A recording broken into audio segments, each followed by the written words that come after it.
दो सहेलियों ने किया ससुराल का बंटवारा। यार, आज तो इस कालरा मैडम ने लेक्चर दे देकर पका दिया। ओए सुहानी, सुनना, टिफिन खोलना, मुझे भूख लगी है। अरे चिरकुट, देख नहीं रही क्लास चल रही है, बस 2 मिनट रुक जा, ओवर होने वाली है। इतने में लंच हो जाता है और दोनों सहेलियां अपने खाने का टिफिन खोलती हैं। जहां सुहानी के टिफिन में अचार का एक फांक था तो पवित्रा के टिफिन में कई तरह की वैरायटी थी। उफ, फिर से पुलाव और मटर पनीर, मैं तो ये खाकर पक चुकी हूँ। सुहानी, ये तू खा ले और मुझे अपना खाना दे दे। नहीं पवित्रा, ये तेरे खाने लायक नहीं है। पवित्रा सुहानी के टिफिन से खाने लगती है।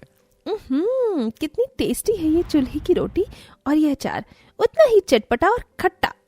मजा आ गया। तो देख क्या रही है, मेरा खाना खत्म कर दे, वरना घर खाना बचा कर ले गई तो मेरी क्लास लग जानी है। असल में हर दिन पवित्रा सुहानी के टिफिन से इसलिए अचार रोटी खाती थी ताकि वो सुहानी को अच्छा खाना खिला सके। सुहानी गरीब है, उसके पिता मोची हैं, तो पवित्रा अमीर घर की बेटी है, मगर दोनों के बीच गहरी दोस्ती है। अच्छा सुन, मुझे कल लड़के वाले देखने आ रहे हैं। ये सुनकर सुहानी बहुत खुश होती है। अच्छा जी, फिर तो मन में लड्डू फूट रहे होंगे। अब तो तू एक ही गाना गाएगी। ओ मैं तो भूल चली बाबुल का देश, पिया का घर प्यारा लगे, कोई मैं की को दे दो संदेश, पिया का घर प्यारा लगे।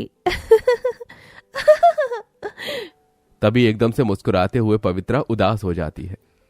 पर सुहानी, मैं तेरे बिना कैसे रहूंगी? काश हम दोनों सहेलियों का ससुराल एक ही होता। अरे तू रो रही है? कल तुझे देखने वाले लड़के आने वाले हैं। अगर ऐसे गंगा जमुना बहाएगी तो आंखों के नीचे डार्क सर्कल आ जाएंगे। अरे मेरी पार्लर वाली है ना, तू ही तो कल मुझे तैयार करेगी। अगले दिन सुहानी उसके घर आती है, इसलिए कि सुहानी गरीब थी, मालिनी को वो नापसंद थी। पवित्रा, मैंने ब्यूटी पार्लर वाली को बुक किया था और तूने अपनी इस गरीब सहेली के लिए उसे मना कर दिया। ये करेगी तुझे तैयार? माँ प्लीज, सुहानी के लिए मैं कुछ नहीं सुनूंगी। सुहानी पवित्रा को तैयार कर देती है। शारदा देवी अपने बेटों के संग आती है, जहां सुहानी उन्हें चाय नाश्ता देती है। प्रणाम माँ जी। खुश रहो बेटी। अरे मालिनी जी, आपने बताया नहीं आपकी दूसरी बेटी भी है। आंटी जी, ये मेरी सहेली सुहानी है। मालिनी जी, मुझे सुहानी अपने बड़े बेटे के लिए भाग गई है। उसी पल शारदा ने चुन्नी चढ़ाकर रिश्ता पक्का कर दिया और दोनों सहेलियों का रिश्ता एक ही घर में लग गया। मगर मालिनी मन ही मन चल उठी। इस गरीब मोची की बेटी की तो किस्मत खुल गई, मगर मैं इसका घर बसने नहीं दूंगी।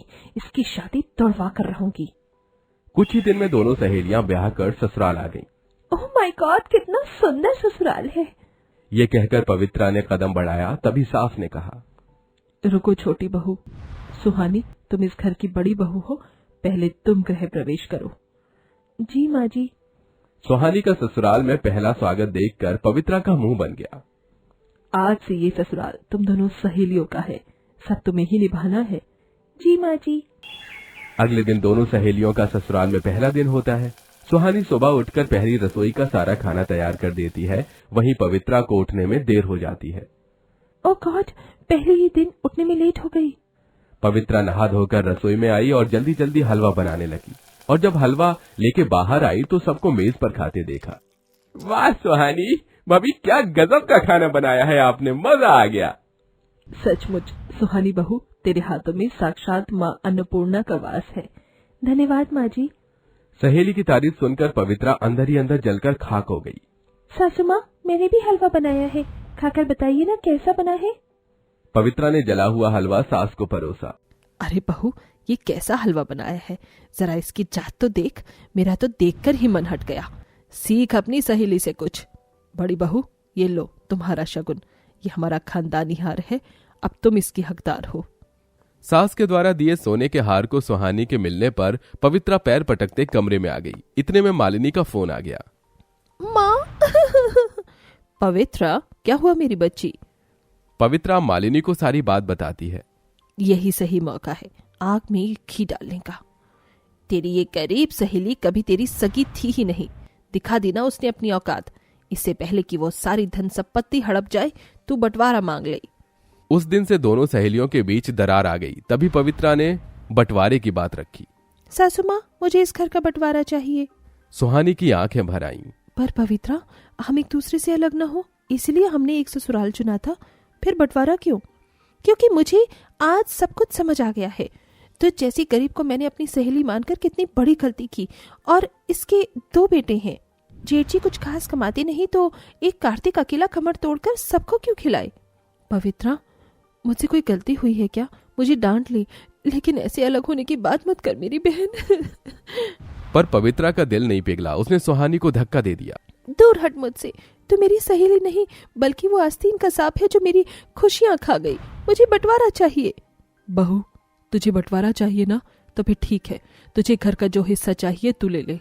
पवित्रा ने चालाकी दिखाई और घर के ज्यादातर कमरे और आधे से ज्यादा हिस्सा चुन लिया। इन दोनों सहेलियों के एक ससुराल में बंटवारे की दीवार खड़ी हो गई। अपने स्वार्थ और जिद के आगे पवित्रा ने कार्तिक को भी उसके परिवार से अलग कर दिया। वहीं गरीब सुहानी ने अपनी सास और पति का साथ चुना। उस रोज सुहानी अपनी सास के पैरों में गिरकर रोई। माँ जी, मुझे माफ कर दीजिए। मेरी वजह से इस घर के 2 टुकड़े हुए हैं। मैं इस घर में शादी करके ना ही आती और ना ही ये होता। बहू, इसमें तेरी गलती नहीं है। तेरी सहेली को नहीं पता उसने आज क्या खोया है। दिन बीतते गए। जहां सुहानी एक बहू होने की सारी जिम्मेदारी अच्छे से निभाती, तो वहीं पवित्रा को अकेले सब करने में भारी पड़ रहा था। उफ, ये कटहल तो मुझसे कट ही नहीं रहा। ये कार्तिक को भी ना कटहल के पकौड़े खाने हैं। तभी किचन में सुहानी आ गई। लाओ पवित्रा, कटहल मैं काट देती हूँ। मुझे तेरी मदद की जरूरत नहीं। तभी एकदम से पवित्रा का हाथ कट जाता है। वो अपनी साड़ी का टुकड़ा फाड़ कर उसकी उंगली पर लगाने लगती है। उसकी आंखों से टप टप आंसू चुए जा रहे थे। हे भगवान, कितनी चोट लग गई। देख, कितना खून बह रहा है। पवित्रा ने अपने हाथ छुड़ाते हुए घमंड दिखाकर कहा, नाटक करना तो कोई तुझसे सीखे। ससुराल में आते ही सासू माँ को अपने पाले में ले लिया। कितना अजीज माना था तेरी दोस्ती को, मगर क्या पता था कि जिसे मैं दोस्त समझती हूँ एक दिन वो मेरे ही पीठ में छुरा भौंकेगी। ये मेरी सगी सहेली बनने का दिखावा मत कर। मेरी गलती थी जो मैंने तुझ जैसी जूते चप्पल घिसने वाले मोची की बेटी से दोस्ती की। इतना सब सुनकर सुहानी का मन चोट से भर गया। बस बहुत हो गया। दोस्ती का मतलब जानती है तू? जो एक दूसरे की खुशी में खुश हो। मगर जरा सा माँ जी ने मुझे मान दान क्या दिया, तुझे गवारा नहीं हुआ। तूने मुझे कितना जलील किया। तूने आज बहुत ठेस पहुंचा दिया। तोड़ती हूँ मैं ये दोस्ती। ऐसे ही दिन बीतने लगे। पवित्रा खुद में घुटने लगी। उसे कहीं ना कहीं सुहानी की कमी खल रही थी और एक दिन वो एकदम से बेहोश होकर गिर पड़ी। ये देख सुहानी दौड़ कर आई। पवित्रा, उठना मेरी प्यारी सहेली। माँ जी, डॉक्टर को बुलाइए। थोड़ी देर में डॉक्टर भी आ गए। डॉक्टर साहब, क्या हुआ है मेरी सहेली को? वो ठीक तो हो जाएगी ना? मुबारक हो, ये मां बनने वाली है। मगर इनका शरीर बहुत कमजोर है। साथ ही इन्होंने किसी बात को दिल से लगा लिया है। इन्हें खुश रखिएगा। सुहानी फल जूस लेकर आई और पवित्रा का ख्याल रखने लगी। ये लो पवित्रा, थोड़ा सा जूस पी लो। अब तुम्हारे अंदर एक और नई जिंदगी सांस ले रही है। सुहानी अपने हाथों से उसे खिलाती है। एकदम से पवित्रा फूट फूट कर रो पड़ी। सुहानी, मुझे माफ कर दे। तुझे थोड़ी खुशी क्या मिली? मैं जलन से भर गई और बंटवारा कर दिया। मैंने दोस्ती का भी मान नहीं रखा। मैं सचमुच बहुत बुरी हूँ। अपनी सहेली को इस तरह से रोते देखकर सुहानी भी फूट फूट कर रोई और आंसू पोंछते हुए कहा, चुप हो जा पवित्रा। देख, तू रोती हुई बिल्कुल भी अच्छी नहीं लगती। बहुत बुरी लगती है। देख, हंसा दिया ना तुझे। शुक्रिया भगवान जी, आज मुझे मेरी सहेली फिर से मिल गई। और दोनों सहेलियों के बीच से ससुराल में हुए बंटवारे की दीवार हमेशा के लिए खत्म हो गई और दोनों साथ मिलकर रहने लगे।